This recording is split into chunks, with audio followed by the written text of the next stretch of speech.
Haq Hindi film review by allrounder star Balyam Venumadhav part 2 రెండో భాగం. So ఇది చారిటీ కేసు అని అనుకుంటున్నావేమో. నేను చారిటీ కేసును కాదు, నీ భర్త నన్ను ఇష్టపడి చేసుకున్నాడని నువ్వు అనుకుంటున్నావు, అంటే బలవంతంగా చేసుకున్నా అనుకుంటున్నావు కాదు. నీ పరిచయానికన్నా ముందే నాకు ప్రేమ అయిన ముందే నా పెళ్లి వేరే వాళ్ళతో కుదిరిందని చెప్పి నేను ఎప్పుడైతే నా భర్త చనిపోయాడని తెలిసిందో వెంటనే పాకిస్తాన్కి పరిగెత్తుకుంటూ వచ్చి ఇష్టపూర్వకంగా చేసుకున్నాడు. చారిటీ కేసు అని నువ్వు నన్ను అనుకుంటున్నావు. నాకు ఇష్టమైన బ్రా ఇప్పించట్లేదు, నా ఇష్టమైనటువంటి వస్తువులు ఇప్పించట్లేదు, నువ్వు ఇష్టమైన సెంట్ ఇప్పించట్లేదు, నా ఇష్టమైనటువంటి నేనేమో సాటిన్ క్లాత్ కాటన్ కావాలంటే నువ్వు మామూలు కాటన్ క్లాత్ ఇప్పిస్తున్నావు, ఏమనంటే మయంగా అంటున్నావు, ఈ రకంగా నన్ను అవమానిస్తున్నావు. నువ్వు నన్ను చారిటీ కేసు అంటే ఏదో దయాదక్షిణ మీద తీసుకొచ్చిన అనుకుంటున్నావు. నువ్వు దయాదక్షిణ మీద వచ్చావు.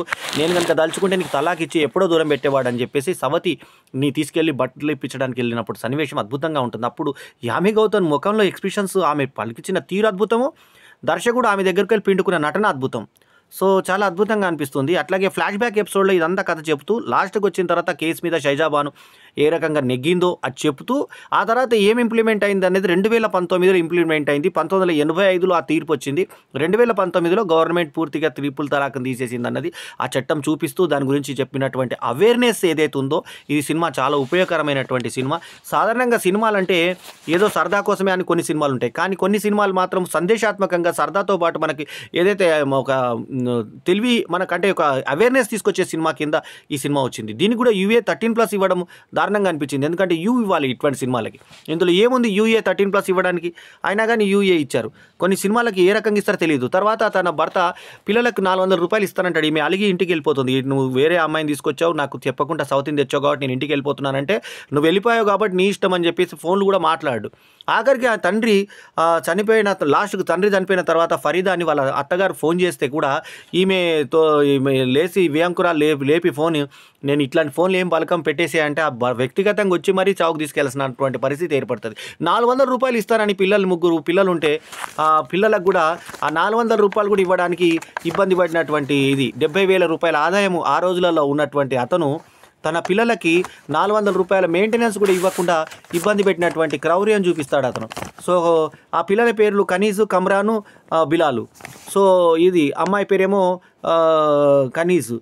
కమ్రాను, బిలాలు మగపిల్లలు అయితే తండ్రిని చూసుకొని అసహించుకొని ఇక్కడ మసీద్ దగ్గర కలుస్తారు కదా జనరల్లీ ముస్లిమ్స్ వాళ్ళు, అక్కడ కూడా ఆ పిల్లలు అతను చూసేసి పక్కకు జరిగిపోతారు. ఎందుకు జరిగిపోతారంటే తండ్రి చేసినటువంటి పనికి జరిగిపోతే తర్వాత తల్లితోటి కూర్చొని మాట్లాడేటప్పుడు మాత్రం అప్పుడు నమస్తే పెట్టి వాళ్ళేం కుసలామని తండ్రికి ఇది చేస్తారు. సో దీనికి అబ్బాస్ ఖాన్ అనేటువంటి లాయర్ పాత్రలో ఇమ్రాన్ హష్మి చూపించిన నటన ఎన్నదగింది. యామి గౌతమ్ అయితే పాత్రలో పరకాయ ప్రవేశం చేసింది. అట్లాగే ఈ సినిమాలో ఉన్నటువంటి ప్రతి పాత్రధారి తమ యొక్క వర్క్ని కంప్లీట్గా అద్భుతంగా చేయడం జరిగింది. సో మొత్తానికి ఏంటంటే అబ్బాస్ ఖాన్ యొక్క భార్య అయినటువంటి బానో తనకు తెలియకుండా భర్త తీసుకొని వస్తే భయపడకుండా తండ్రి సపోర్ట్ తోటి కేసు వేసి ఏ రకంగా గెలిచింది, 125 CRPC కింద ఏ రకంగా నెగ్గింది అనేటువంటి దాని మీద HN వశిష్ఠ అనేటువంటి చీఫ్ జస్టిస్ ఆధ్వర్యంలో కూడినటువంటి బెంచ్ దీనికి 1985లో సుప్రీంకోర్టులో తీర్పిచ్చింది అనేది ఈ సినిమా మనకు చూపిస్తుంది. ముస్లిం పర్సనల్ బోర్డులో అంటే తేల్చుకోమనంటే అక్కడికి వెళ్ళిన తర్వాత అక్కడ వాళ్ళందరూ వీళ్ళను మీరు దేవునికి ఆపోజిట్గా వెళ్తున్నారు, సైతానికి సమానంగా పనులు చేస్తున్నారు అన్న టైప్లో ఎన్నో నిందిస్తా కూడా అక్కడి నుంచి కూడా తండ్రి మాత్రం ధైర్యాన్ని కోల్పోడు, తన కూతురు పక్షానే ఉంటాడు. దోవలో కలిసి ఒక అతను అవమానించి నువ్వు మీ నాన్నని చంపేశావు అని చెప్పేసి అవమానిస్తే నువ్వు పెళ్ళాన్ని రోజు కొడతావు, ఇది ముస్లింలో ఉన్నదా అని అంటే వాళ్ళ ఇంటికి వెజిటేబుల్స్ లేదు ఏది లేదని సాంఘిక బహిష్కరణ చేస్తే ఎవరైతే సవతి ఉందో ఆ సవతి సైరా అనే సవతి ఆమెకి కూరగాయలు తీసుకొచ్చి పెట్టే సన్నివేశం అద్భుతంగా ఉంటుంది. అంటే సవతిని కూడా తప్పుగా చూపించకుండా ఆమెలో కూడా మానవత్వం ఎన్నోసార్లు అంటే 400 రూపాయలకి ఎందుకండి కొట్లాట, ఇచ్చేసేయండి ఆ 400 రూపాయలు అంటే చాలా జిద్దుతోటి తను కావాలని హైకోర్టులో ఓడిపోయి సుప్రీంకోర్టులో తీసుకొచ్చి అందరికీ, ఎందుకంటే ఇది ఇప్పుడు నీ సమస్య నా సమస్య గృహ సమస్య కాదు, మన ముస్లింల అందరి సమస్య అని చెప్పేసి కోర్టులో మాట్లాడేటప్పుడు ఏం మాట్లాడారంటే పార్టీషన్ అప్పుడు మన దగ్గర మాకు అన్ని రైట్స్ ఇవ్వాలి, మా యొక్క పర్సనల్ లా ఉండాలని చెప్పేసి అనుకున్నాము, ఎక్కువ మాట్లాడితే మీ పాకిస్తాన్ మీరు పోయి మీ ఇష్టం వచ్చినట్టు ఉండొచ్చు కదా అని అంటున్నారు, మాకు ఇక్కడ ఎటువంటిదంటే మాకు మేము నిరూపించుకోవాల్సిన పరిస్థితి ఏర్పడుతుందని వాళ్ళ మతం మీద మనకి ఏదైతే విద్వేషం ఉంది అన్న టైప్లో అతను వాదిస్తాడు. సో మొత్తానికి ముందు జడ్జి గారు ఇది మీ కాజీల దగ్గర తేల్చుకోవాల్సిన విషయం అమ్మా, ఇది మా దగ్గర తేల్చుకోవాల్సిన విషయం కాదంటే ఇతనేమని వాదిస్తాడంటే ఎస్సీలకు అంటే షెడ్యూల్ క్యాస్ట్ వాళ్ళకు, షెడ్యూల్ ట్రైబ్ వాళ్ళకు, మీకు మహిళలకు రిజర్వేషన్స్ ఉన్నప్పుడు మాకు రిజర్వేషన్స్ వచ్చినప్పుడు అన్ని కమ్ము ఎందుకు చేస్తున్నారు? ప్రతి దగ్గర మమ్మల్ని మేము నిరూపించుకోవాల్సిన పరిస్థితి మాకు ఎందుకు తీసుకొస్తున్నారు? పార్టీషన్ అయినప్పటి నుంచి మేము 40 ఏళ్ళ నుంచి అయినా కూడా ఇంకా మమ్మల్ని నమ్మట్లేదు మీరు. ఏ రకంగా మా షరియా మీద మీరు దాడి చేస్తున్నారు అన్న టైప్లో అతను వాదిస్తాడు. దానికి వాదనలు అన్నీ అయిపోయినాక సరే మీరు ఏ ప్రకారంగా అనుకున్నా, ఒకవేళ మీరు ఆ ట్రిపుల్ తలాక్ ఇచ్చి ఆమెను వైఫ్ కాదనుకున్నా కూడా ఆమె పోషణార్థం మాత్రము ఇది మన అందరి కామన్ లా ప్రకారంగా అయితే మీరు ఇవ్వాల్సిందే కదా అని చెప్పేసి కోర్టు తీర్పు ఆమెకు అనుకూలంగా వచ్చి మొట్టమొదలేమో ₹22 మాత్రం, అంటే అప్పటి టైం ప్రకారం గవర్నమెంట్ ప్రకారంగా చేస్తే గెలుపైతే గెలిచాం కదా, నైతికంగా మన విజయమైన ₹22 సరిపోకపోవచ్చు కానీ గెలిచాం కదా అంటే లాస్ట్కి తండ్రికి ఏదైతే క్లాసెస్ ఉంటాయో ఈ క్లాసెస్ అయిన తర్వాత క్లాసెస్ పిల్లలందరూ మానేస్తారు. కానీ ఈమె దగ్గర తర్వాత అందరు చేరి ఆమె పుట్టిన పోషణార్థం ఆమె పైసలతోటే బతుకుతుంది. ఆ తర్వాత ₹122 ₹120 ఇది వస్తే అప్పీల్కి వెళ్ళమని చెప్పేసి, అప్పీల్కి ఎందుకు వెళ్తున్నావు అని చెప్పేసి సవతి సైరా వచ్చి మీకు పోట్లాడితే, నువ్వు ఆ రోజు అన్నప్పుడు నేను నీకు ఏదో చారిటీ పీస్ కాదు, నేను పలానా అని చెప్పాల్సిన అవసరం నీకు లేదు, ఎందుకు చెప్పావు? నీకు అవమానం జరిగింది కాబట్టి నువ్వు చెప్పాలనుకున్నావు. ఇది కూడా నాకు అవమానం కోసం, డబ్బుల గురించి కాదు, నా ఐడెంటిటీ కోసం నేను ఇది చేసుకుంటున్నాను అన్నప్పుడు ఈయన కోర్టులో భర్త అబ్బాస్ ఖాన్ ఏదైతే ఉంటాడో ఇది మా కల్చరల్ ఐడెంటిటీ అని మాట్లాడతాడు. ఇది భార్యాభర్తల సమస్య నుంచి ఇది మా ఈ హిందూ ముస్లిం దీని కిందకి వెళ్ళిపోయింది. ఇది పర్సనల్ ఐడెంటిటీ. మా ముస్లిమ్స్ మీద మీరు షరియా మీద దాడి చేస్తున్నారు, ఇది మా హక్కులు ఇవి అని హెచ్ఎన్ వశిష్ఠతో కూడినటువంటి బెంచ్ ముందు వాదించి లాస్ట్కు ఓడిపోతాడు. లాస్ట్కు ఈ అమ్మాయి గెలిచి సంచలనమైన విజయం సాధించి ఎందరో ముస్లిమ్స్ యువతిలో జీవితాల్లో వెలుగు నింపుతుంది ఈమె. ఏ రకంగా అంటే అంతకుముందు ఎంతోమంది డబుల్ ఇష్టం వచ్చినట్టు పెళ్లిళ్ళు చేసుకునేటువంటి దాని విధానాన్ని రూపుమాపే విధంగా షైజాబాను చేసినటువంటి పనికి అందరూ హర్షిస్తారు. ముస్లిం లా బోర్డుతో కూడా వ్యతిరేకంగా పోరాడి, ముస్లిం లా బోర్డు ఇతను అబ్బాస్ ఖాన్ పక్కన ఉన్నా కూడా ఈమె ఎదురు పోరాడి గెలిచినటువంటి విధానము స్క్రీన్ మీద చూడాల్సిందే, అంత అద్భుతంగా తీశారు. అందుకే ఈ సినిమాకి నేను ఇచ్చిన రేటింగ్ 4/5. అట్లాగే ఈ సినిమాలో హీరో కూర్చొని మాట్లాడుకుందాం అన్నప్పుడు తల్లికి ముందు మాట్లాడుకోండి మీరిద్దరు అని పిలిపించి కూర్చున్నప్పుడు తలాక్ అని ఆమె ఇచ్చిన 2000 మొహాన్ని వేసేసి అయిపోయింది పో నీ ఇచ్చిపెట్టేసిన పో అంటాడు. అట్లా అన్న ముగ్గురు పిల్లల్ని ఎవరు చూస్తారు? పుట్టింటికి పోయి ఉంటే ₹400 పంపిస్తే 3 నెలలు పంపించి ఆ తర్వాత ఆపేస్తారు. కొన్ని నెలలు పంపిస్తాడు, 3 నెలలు కాదు కొన్ని నెలలు పంపించి ఆపేస్తాడు. తర్వాత ఆ డబ్బుల కొరకు ఇంటికి వస్తుంది. వచ్చిన తర్వాత నేను డబ్బుల కొరకు వచ్చాను, కనీసం నేను ఎలా ఉన్నావు అడగవా, పిల్లలు ఎలా ఉన్నావు అడగవా అని అంటే, ఇగో ఈమె నా పిల్ల పుట్టింది, నీకు తెలియదు కదా ఇగో ఈమె పుట్టిందని కొత్త పిల్లంతో సరసాలాడుతూ ఆమెతోటే ఉంటే గడిదాకొచ్చి నీ బాధపడి ఆ పుట్టింటికి వెళ్ళిపోయినటువంటి ఈమె నేను ఇష్టం వచ్చినట్టు పోలే నా బాధతో పోయాను అని చెప్పేసి బాధపడుతుంది. అయితే అప్పుడు అంటాడు, నేను ఒక చిన్న అగ్గిపుల్ల వెలిగించి విడిచిపెట్టినా, నువ్వు ప్రపంచాన్ని తగలబెడుతున్నావు, ఇది కేవలం మన ఇంటి సమస్య కాకుండా ప్రపంచ సమస్యగా చేసేసి అందరూ మన గురించి మాట్లాడుకునేటట్టు చేశారంటే పేపర్లో అన్నింటిలో కూడా అబ్బాస్ వర్సెస్ బాను అని చెప్పేసి అన్ని ఇంగ్లీష్ పేపర్స్లో రకరకాలుగా కథనాలు వచ్చి టీవీ మీడియా కూడా ఈ మెంట పడేటువంటి పరిస్థితి ఏర్పడుతుంది.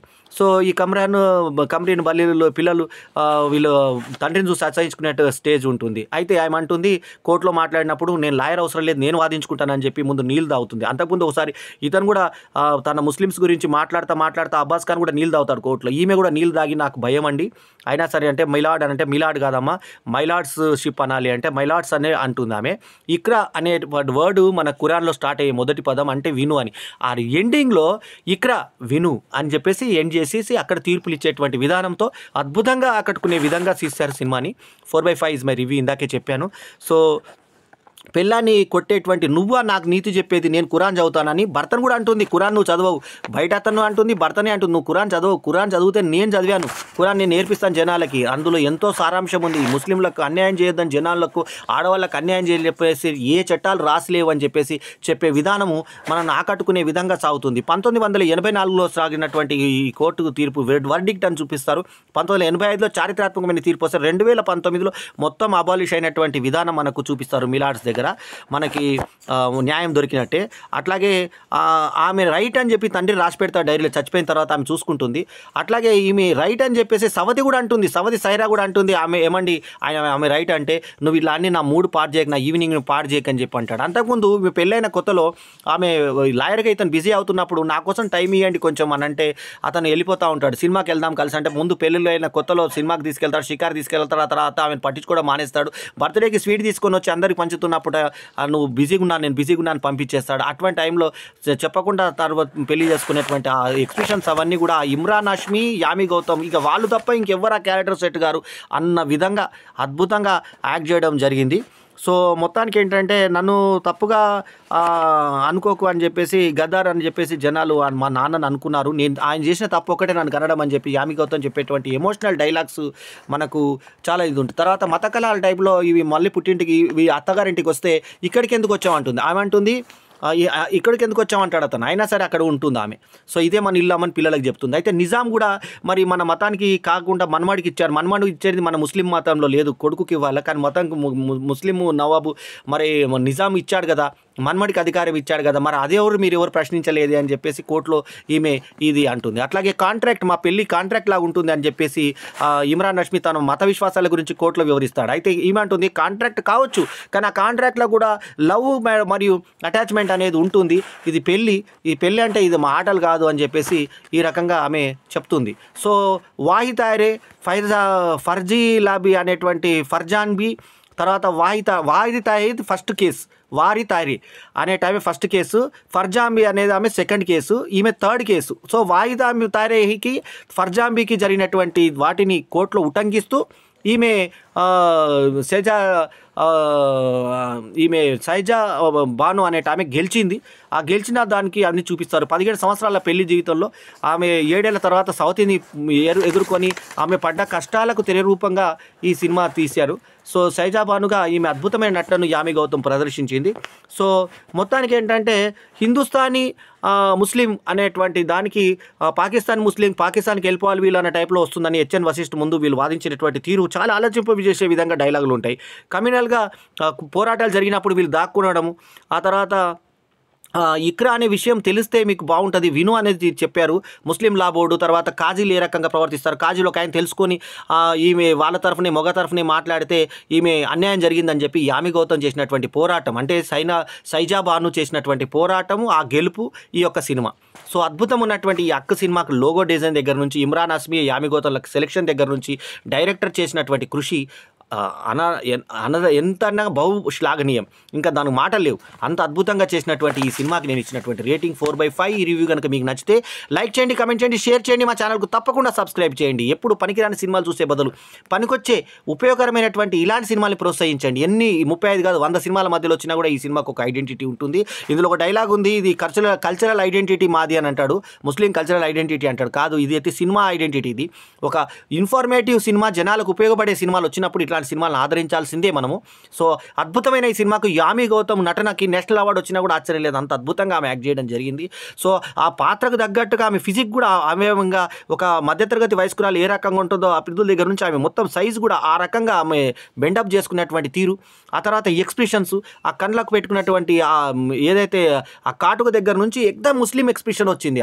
అమ్మాయి యామి గౌతమ్ ఒదిగిపోయింది ఆ క్యారెక్టర్లో. బాను అంటే బానునేమో అనిపించే విధంగా చేసింది. అట్లాగే ఇమ్రాన్ హష్మీ కూడా ఆశ్చర్యకరమైన నటన, మర్డర్ లాంటి శృంగారభరిత సినిమాలో నటించి సూపర్ హిట్ కొట్టినటువంటి ముద్దుల వీరుడు అనే పేరు తెచ్చుకున్నటువంటి ఇమ్రాన్ హష్మీకి రీసెంట్గా ఓజీలో విలన్గా చేశాడు పవన్ కళ్యాణ్ సినిమాలో. అటువంటి ఇతను ఇది అద్భుతమైనటువంటి క్యారెక్టర్ చేశాడు. కాకపోతే ఇమ్రాన్ హష్మీ చేయడం వల్ల హీరోయిక్ ఎఫెక్ట్ వచ్చింది ఆ క్యారెక్టర్కి. ఇంకొంచెం విలన్కి టచ్ ఉంటే బాగుండేదేమో. అయినా సరే ఆ క్యారెక్టర్ని ప్రాణప్రతిష్ఠ చేసి అబ్బాస్ ఖాన్ అనేటువంటి పాత్రలో ఇతను, బాను అనే పాత్రలో యామి గౌతమ్ ప్రాణప్రతిష్ఠ చేసినటువంటి ఈ సినిమాకి డైరెక్టర్ని పొగడకుండా ఉండలేము.